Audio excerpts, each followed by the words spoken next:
नमस्कार, मैं हूं आस्था और आप देख रहे हैं बातें यूपी की। आइए शुरुआत करते हैं अपने खास कार्यक्रम यूपी दिस वीक की, पर उससे पहले नजरें हेडलाइंस पर। यूपी शिक्षा सेवा चयन आयोग नियमावली पर कैबिनेट की सहमति, अध्यक्ष और सदस्यों का चयन करेगी सर्च कमेटी। योगी सरकार ने पेश किया 28,760 करोड़ रुपए का अनुपूरक बजट। पीएम मित्र योजना समेत कई योजना को आवंटित हुई धनराशि। 30 करोड़ की लागत से बनेगा देश का पहला टेलीकॉम सेंटर। आर्टिफिशियल इंटेलिजेंस और 6G पर होगा रिसर्च। प्रधानपति पर इलाहाबाद हाईकोर्ट ने लगाया 10,000 का जुर्माना। चुनाव आयोग से महिला प्रधानों के खुद काम करने का हल्फनामा लेने का दिया निर्देश। राज्य सरकार ने ऑनलाइन गेमिंग और कैसीनो में 28% कर लगाने का दिया आदेश। जल्द ही लागू होगा कानून। विधानमंडल के दोनों सदनों से गुंडा नियंत्रण विधेयक वापस, पुलिस आयुक्त को बनाया गया था अपीलीय अधिकारी। कृषि यंत्रीकरण योजना के तहत यूपी के किसानों को मिलेगी सब्सिडी। 30 नवंबर से शुरू हुआ रजिस्ट्रेशन। और अब खबरें विस्तार से।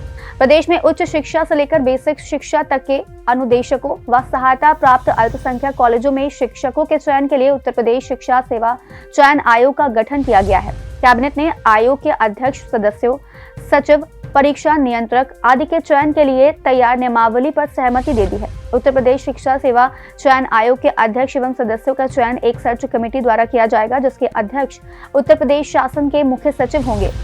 सर्च कमेटी की संस्तुति के अनुसार अध्यक्ष सदस्य के चयन की सूची मुख्यमंत्री की ओर से अनुमोदित की जाएगी।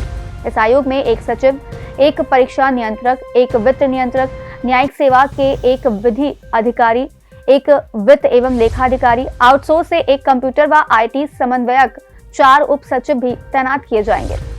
उत्तर प्रदेश विधानमंडल सत्र के दूसरे दिन वित्त मंत्री सुरेश कुमार खन्ना ने विधानसभा में वित्त वर्ष 2023-24 का अनुपूरक बजट पेश कर दिया है।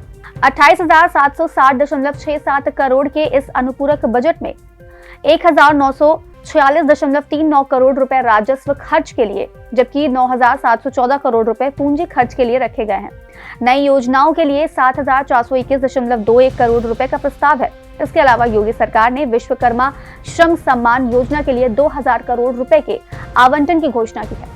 पीएम मित्र योजना के अंतर्गत लखनऊ हरदोई में पीएम मेगा एकीकृत वस्त्र क्षेत्र एवं परिधान पार्क की स्थापना के लिए 510 करोड़ रुपए देने की घोषणा की है। साथ ही उत्तर प्रदेश डेटा सेंटर नीति के क्रियान्वयन के लिए 100 करोड़ रुपए आवंटित किए गए हैं। सहारनपुर में टेलीकॉम सेंटर ऑफ एक्सीलेंस बनाने की घोषणा की गई है। ये सेंटर IIT रुड़की के सहारनपुर कैंपस में बनेगा। इस सेंटर की नींव 5 दिसंबर को सहारनपुर कैंपस में रखी जाएगी। टेलीकॉम सेंटर ऑफ एक्सीलेंस को 30 करोड़ की लागत से IIT रुड़की के सहारनपुर कैंपस में बनाया जाएगा। यहाँ एडवांस वायरलेस कम्युनिकेशन के फंडामेंटल 5G और वायरलेस मानक, millimetre wave transceiver, module design, wireless communication के लिए AI और मशीन लर्निंग पर रिसर्च किया जाएगा।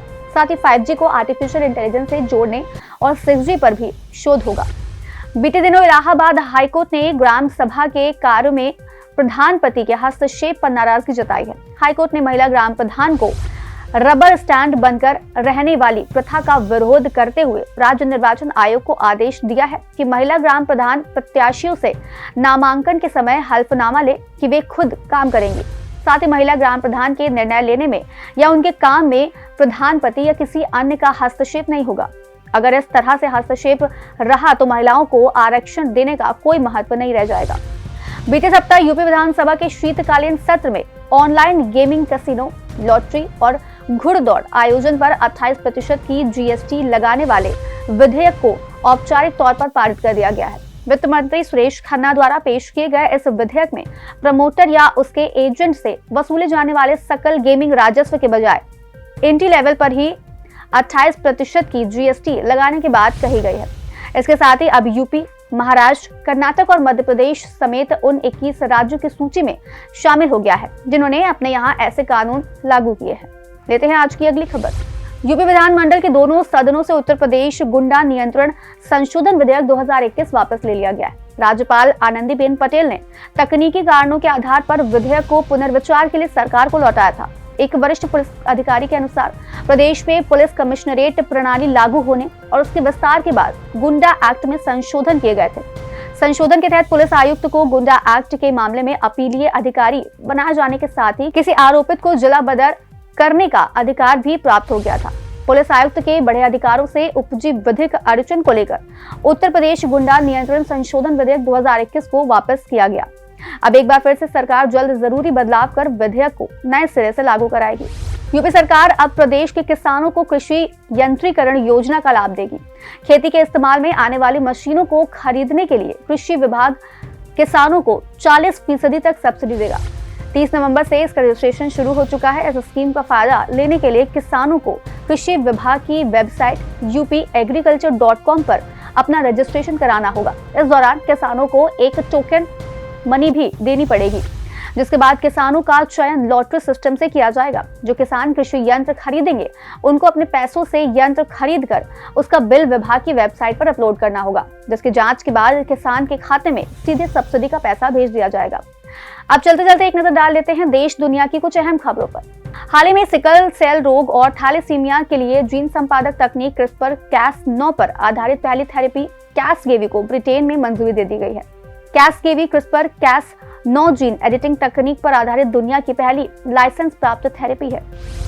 सुप्रीम कोर्ट के प्रतिबंधों के बावजूद हाल ही में कर्नाटक सरकार ने लोकप्रिय पारंपरिक भैंसा दौड़ कंबाला को अनुमति देने के लिए कानून में संशोधन किए हैं, जिससे 25 और 26 नवंबर को बेंगलुरु में इसका सफल आयोजन हुआ।